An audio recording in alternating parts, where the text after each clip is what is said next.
نماز کے بغیر جو اپنی زندگی گزارتے ہیں ان کی زندگی میں سوائے ٹینشن اور دکھ کے اور ہو کیا سکتا ہے؟ خشوع کے ساتھ نماز کرنا سیکھو. نماز پڑھنے کے بعد آپ ہلکے پھلکے پاؤ گے اپنے آپ کو. رقت کے ساتھ اللہ کے حضور گڑ گڑاتے ہوئے سجدے کرو, اس کا اپنا سرور پاؤ گے. اللہ اکبر. لیکن ایک بندہ کہے کہ جناب میں نماز پڑھتا ہوں لیکن ایسی کیفیت تو پیدا نہیں ہوتی, تو شیطان اس کو کہتا ہے کیا فائدہ ایسی نماز پڑھنے کا. لوگ بھی کہتے ہیں فلاں بندے سے یہ جرم بھی سرزد ہوتا ہے, نماز بھی پڑھتا ہے, اس کی نماز کو مورد الزام بناتے ہیں. تو بندہ بھی کہتا ہے چھوڑے, نماز نے مجھے کیا فائدہ دیا. لیکن کہا نہیں, نماز نہیں چھوڑنی. پہلے فرمایا نماز میں خشوع کرتے ہیں, یہاں فرمایا نماز کی محافظت کرتے ہیں. اگر کسی وجہ سے خشوع پیدا نہیں ہوتا چھوڑتے پھر بھی نہیں ہے. یہ اللہ کا فریضہ ہے. محدث کچھوچوی علیہ رحمہ سے ان کے ایک مرید نے کہا حضرت نماز پڑھتا ہوں لطف نہیں آتا, مزہ نہیں آتا. تو آپ نے حیرت سے کہا کہ اس کے باوجود پڑھتے تو ہو؟ کہا جی وہ تو اللہ کا حکم ہے, وہ تو پڑھتا ہوں. تو محدث کچھوچوی علیہ رحمہ جھومنے لگے, کہا واہ واہ تم لطف کے بندے نہیں اللہ کے بندے ہو. تمہیں سرور نہیں آتا پھر بھی پڑھتے ہو, اس کا مطلب ہے تم سرور کے لیے, مزے کے لیے, لطف کے لیے نہیں پڑھتے, تم تو اللہ کے لیے پڑھتے ہو. اللہ اکبر. تو بندہ سرور نہیں بھی آ رہا پھر بھی اپنے آپ کو کھینچ کے لا رہا ہے مسجد کے اندر. خیال تنگ کر رہے ہیں پھر بھی مصلی پہ اپنے آپ کو کھڑا کر رہا ہے. سوچیں اس کو آوارہ پتے کی طرح کبھی ادھر پھینکتی ہیں لیکن پھر بھی وہ کھڑا ہوا ہے کہ میں نماز پوری کر کے جانی ہے. بار بار کبھی بھولتا ہے لیکن پھر دوبارہ نیت مان کے کھڑا ہو جاتا ہے, نہیں میں پوری کر کے جانی ہے. یہ کیوں کرتا ہے؟ میرے اللہ کا حکم ہے. تو خشوع کی وہ کیفیت نہ بھی ہو تو کہا محافظت پھر بھی کرتے ہیں. یہ خوش نصیب لوگ ہیں. اولئک هم الوارثون. یہ لوگ وارث ہیں. یہ لوگ جن میں یہ خوبی ہیں یہ وارث ہیں. کس چیز کے وارث ہیں؟ مال کے, دولت کے, کوٹھیوں کے, کاروں کے, محلات کے.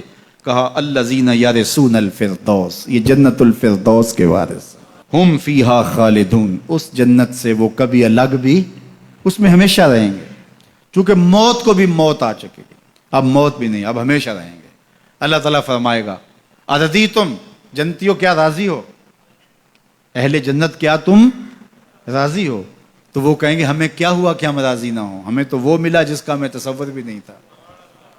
ہمیں جنت مل گئی, محلات و قصور مل گئے. جو سب سے آخر میں جنت میں جائے گا, سب سے آخر میں, جس کو ہماری پنجابی میں پھاڈا کہتے ہیں, سب سے آخر میں, اس کو جنت میں کتنی جگہ ملے گی؟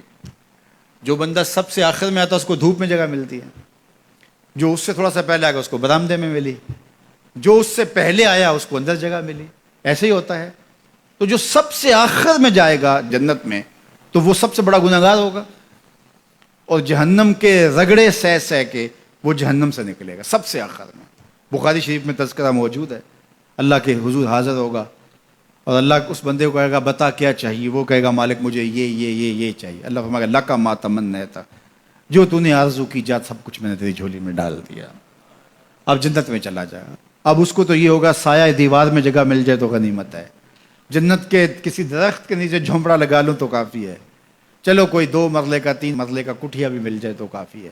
اس کے لیے تو اتنا ہی کافی کہ جہنم سے نکل گیا. لیکن اس کو کہا جائے گا جا جنت میں چلا جا, اور تیرے لیے جنت میں دنیا سے 10 گنا جگہ ہے. دنیا سے, بخاری کی روایت, 10 گنا جگہ. یہ 7 بر اعظم پہ پھیلا ہوا جہاں, اور اس کو 10 سے ضرب دیں, اتنی جگہ اس کی ہے جو سب سے آخر میں جائے گا. جب اللہ یہ فرمائے گا تو وہ کہے گا اتسخر وانت الملک, میرے رب تو مجھے رب ہو کے مذاق کر رہا ہے, مالک ہو کے مجھ سے مذاق کر رہا ہے, بادشاہ ہو کے مجھ سے مذاق کر رہا ہے. اس کو لگے گا ہی نہیں کہ مجھ کو, میں ساری زندگی پاپ کرنے والا لیکن ایمان کا چراغاں تو اندر تھا. اللہ اکبر. آج نکلے گا تو جنت میں سب سے آخر جانے والے شخص کو کتنی جگہ ملے گی؟ دنیا سے 10 گنا جگہ دنیا سے سب سے آخری شخص کو, پھاٹے شخص کو ملے گی. پھر بلال حبشی کی جاگیروں کا عالم کیا ہوگا؟ ابو بکر عمر کی جاگیروں کا عالم کیا ہوگا؟ بابا فرید گنج شکر, داتا گنج بخش علی اجویری, شیخ احمد مجدد الف ثانی کی جاگیروں کا عالم کیا ہوگا؟